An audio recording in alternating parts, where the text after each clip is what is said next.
வணக்கம். நான் அரியப்பன் பையன் அன்பானந்தம் பேசுறேன். அமாவாசை ஆதவர்ஜுனா யார்? இந்த அமாவாசை ஆதவர்ஜுனா நேத்து ஒருமையில பேசுறாரு முதலமைச்சர் அவர்களை. இவருக்கு நம்ம பதிலடி கொடுக்கணுமா இல்லையா? அது நம்மளுடைய பொறுப்பு, கண்டிப்பா கொடுக்கணும். இப்போ இவரை ஏன் நான் அமாவாசை ஆதவர்ஜுனா அப்படின்னு நான் கூப்பிடுறேன்னா, அமாவாசைன்ற பெயர் நான் வைக்கலைங்க, என் மேல வச்சுக்காதீங்க. அவருடைய சொந்த மச்சான் என்ன சொல்றாரு? அமாவாசை படத்துல வர கேரக்டர்ல சத்யராஜ் நடிச்சிருப்பாரு பாத்தீங்களா, அவரு மாதிரிதான் ஆதவர்ஜுனாவுமா. சோ மாமனாரோட சொத்தை 3000 கோடி ரூபாய் ஆட்டே போட்டாரு. இன்னும் சொல்ல போனா சொந்த மச்சான் கூட அந்த சொத்தை அனுபவிக்க முடியாம ஆதவர்ஜுனா தான் சுரண்டி எடுத்து வச்சிருக்காப்புல. அது மட்டும் கிடையாது, 450 கோடி பக்கம் மணி லாண்டரிங் பண்ணியிருக்காரு. இன்னைக்கு லாட்டரி வித்து பல குடும்பங்கள், ஏழை எளிய குடும்பங்கள் தீ குளிச்சு செத்து போயிருக்கிறதுக்கு முழு காரணமா இருக்கக்கூடிய இந்த ஆதவர்ஜுனா தான். எல்லாம் அரசியலுக்கே தகுதி இல்லாதவன், அரசியலுக்கே வரவே கூடாது ஆக்சுவலா. சரி, ஓகே. ஆரம்பத்திலே நம்ம இவ்வளவு எமோஷனலா பேசிடக்கூடாது. இவர் நேத்து ஒருமையில பேசியிருக்காரு. சிஎம் அவர்களை நீ வா போன்னு பேசியிருக்காரு. நல்லா நடிக்கிறீங்க, லூஸ் மோகன் மாதிரி நடிக்கிறீங்க அப்படின்ற மாதிரி எல்லாம் பேசியிருக்காரு. இப்போ ஆதவர்ஜுனா ஒருமையில பேசுற ஒரு தமிழ்நாட்டின் முதலமைச்சர், 8.5 கோடி மக்களுக்கான முதலமைச்சர், 2.5 கோடி மக்களுக்கான ஒரு தலைவர், தமிழ்நாட்டோட முதலமைச்சர், 50 வருடங்கால அரசியல் போராட்டம், 50 வருடங்கால அரசியல்ல மக்களை சந்திச்சிருக்காரு. மிசால சிறைக்கு போயிருக்காரு, சட்டமன்ற உறுப்பினர், மேயரா இருந்திருக்காரு, அமைச்சரா இருந்திருக்காரு, துணை முதலமைச்சரா இருந்திருக்காரு, எதிர்கட்சி தலைவரா இருந்திருக்காரு, அதுக்கப்புறம் தான் முதலமைச்சரா இருக்காரு. அந்த அளவுக்கு மக்கள் மத்தியில ஒரு பெரும்பாலானோர் பேசும் பொருளா இருக்கக்கூடிய ஒரு முதலமைச்சரா இருந்திருக்காரு. ஒட்டுமொத்த இந்தியாவே கொண்டாடக்கூடிய ஒரு முதலமைச்சரா இருந்திருக்காரு. இந்தியா கூட்டணிக்கு முதலமைச்சர் அவர்கள் M.K. ஸ்டாலின் அவர்கள் தலைவரா போடலான்ற அளவுக்கு பேசும் பொருளா இன்னைக்கு மாறி இருக்காரு. அந்த அளவுக்கு எங்களுடைய முதலமைச்சரை பார்த்து நீ வா பேசுறதுக்கு யாருடா உனக்கு அனுமதி கொடுத்தது? எவன்டா உனக்கு அனுமதி கொடுத்தது? நீ இஷ்டத்துக்கும் பேசுறதுக்கு என்னடா இது? என்ன சினிமாவா? இன்னி வரைக்கும் தமிழக வெற்றி கழகத்தின் தலைவர் நடிகர் விஜயன் அவர்கள் இது ஒரு கண்டனம் தெரிவிக்கல. அவர் மேல எந்த ஒரு ஆக்ஷனும் எடுக்கல. பதிலுக்கு நாங்களும் விஜயன் அவர்கள் அவன் என்ன நடிக்கிறான்? விஜய் என்ன நல்லா நடிச்சிட்டான்? அவன் என்ன விஜய் இந்த மாதிரி பேசிட்டு இருக்காரு? விஜய் அப்படின்னு நாங்க ஏதாவது பேசியிருக்குமா? இல்ல ஆதவர்ஜுனாவை தான் நாங்க மரியாதை இல்லாம நீ வா போ, வாடா போடா அப்படின்னு நாங்க பேசியிருந்திருக்குமா?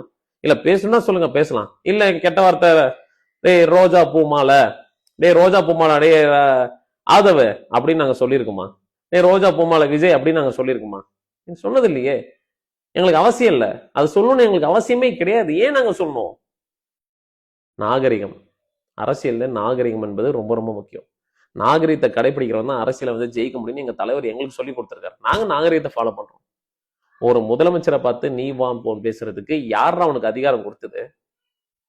Aadhav Arjuna everything should be on the limit தான்.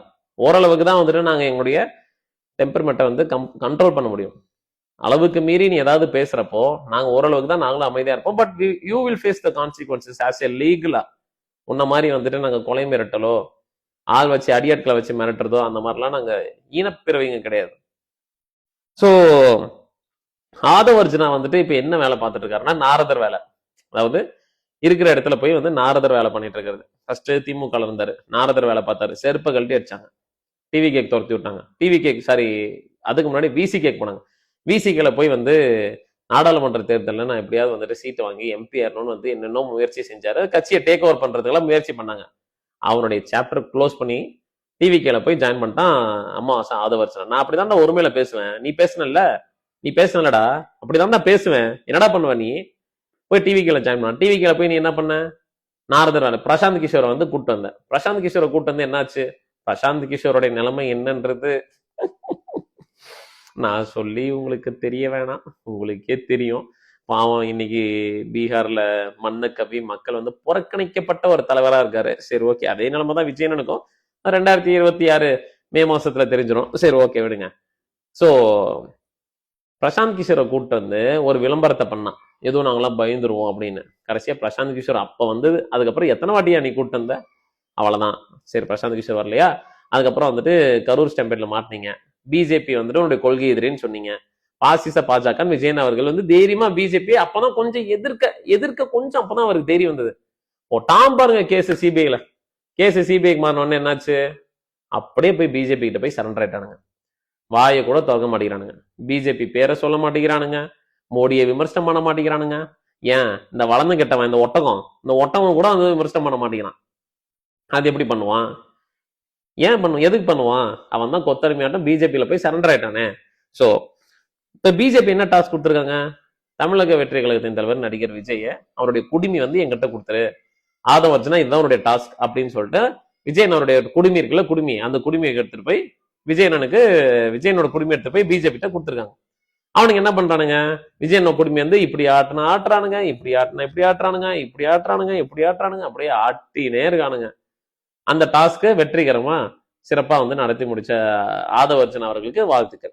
நான் ஆரம்பத்துல இருந்தே இப்ப வரைக்கும் என்ன சொல்லிட்டு இருக்கேன்னா, ஆதவர்ஜனா வந்துட்டு ஒரு நாரதர். அவன் வந்து எந்த கட்சியில இருந்தாலும் அந்த கட்சி விளங்காது. ஆதவர்ஜனா வச்சு விஜயனோட மொத்த கெரியரையும் முடிச்சு விட்டு அவர் ஒரு டம்மி பீஸ் ஆகலாம் அப்படின்னு வந்து முடிவு பண்ணிட்டாங்க. அதுதான் இப்ப நடந்துட்டு இருக்கு.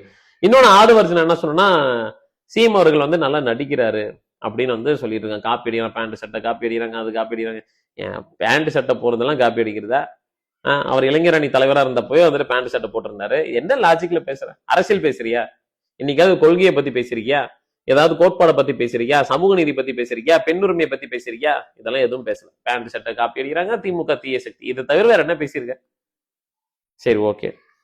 சிஎம் வந்து விஜயன் அவர்கள் மாதிரி ரேம்ப் ஸ்டேஜ் போட்டாங்க. விஜயன் மாதிரி ரேம்ப் ஸ்டேஜ் எல்லாம் நாங்க பல வருஷத்துக்கு முன்னாடி நாங்க போட்டாச்சு.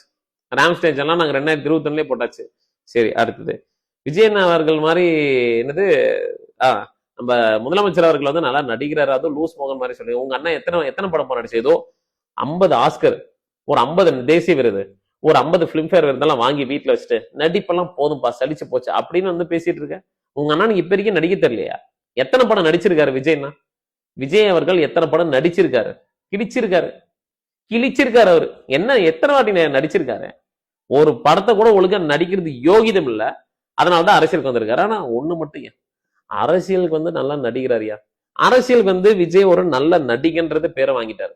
அதுக்கு நேற்று வந்து ஸ்கிரிப்ட் பேப்பர்ல எழுதி இருந்தது, ஆள்ற மாதிரி ஆக்ட் பண்ணுங்க, அதே மாதிரி ஆழ்ந்துட்டாரு. நல்லா நடிக்கிறாரு. ஆனா சினிமால வந்துட்டு நல்லா அரசியல் பேசினாரு. நல்லா காய்கறி, கொத்தமல்லி, கருவேப்பிலை கூட கிராமத்துல இருந்து போனோம். ஆனா கிராமத்துக்கு ஒண்ணுன்னா மூக்கம் முடிப்பீங்களா? யார் அடிச்சு பொறி கிளம்பி பூமி உடம்புல தெரிஞ்சா அவன் தான் நான் அப்படி இப்படின்ற மாதிரி எல்லாம் பேசியிருந்தாப்புல. அதுக்கப்புறம் 2Gனா என்னையா, அதுக்கப்புறம் வந்துட்டு அது பேர் என்ன, ஜிஎஸ்டி பத்தி எல்லாம் பேசியிருப்பாரு. என்னன்னு பேசியிருப்பாரு, பரவாயில்ல, அதெல்லாம் அரசியல் பேசுறாரு, தப்பு கிடையாது, நல்லா அரசியல் பேச. அவன் நிஜ வாழ்க்கையில ஏன் அரசியல் பேச மாட்டேங்கிறீங்க?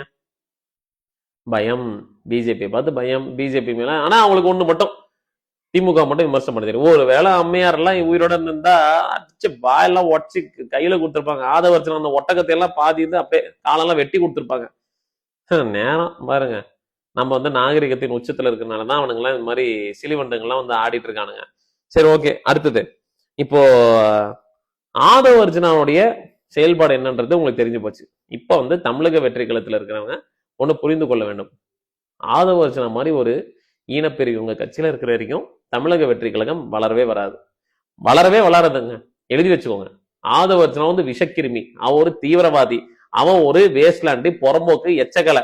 இந்த நாயை வந்துட்டு நீங்க தயவு செய்து அந்த கட்சி விட்டு வெளியில அனுப்பிச்சு விட்டீங்கன்னா உங்க கட்சி விளங்கும். இல்ல அப்படின்னு சொன்னீங்கன்னா தமிழக வெற்றி கழகத்துக்கு வந்து ரெஸ்ட் இன் பீஸை போட்டுட்டு சமாதி கட்டி 3வது வருஷத்துலயே 4வது வருஷத்துலயே வந்துட்டு இப்படி கும்பிடு போட்டு 5வது வருஷம் வந்துட்டு 1 வருஷம் காரியத்தை பண்ணி அனுப்பிச்சு விட வேண்டியதான். நன்றி, வணக்கம். அடுத்த வீடியோல சந்திப்போம்.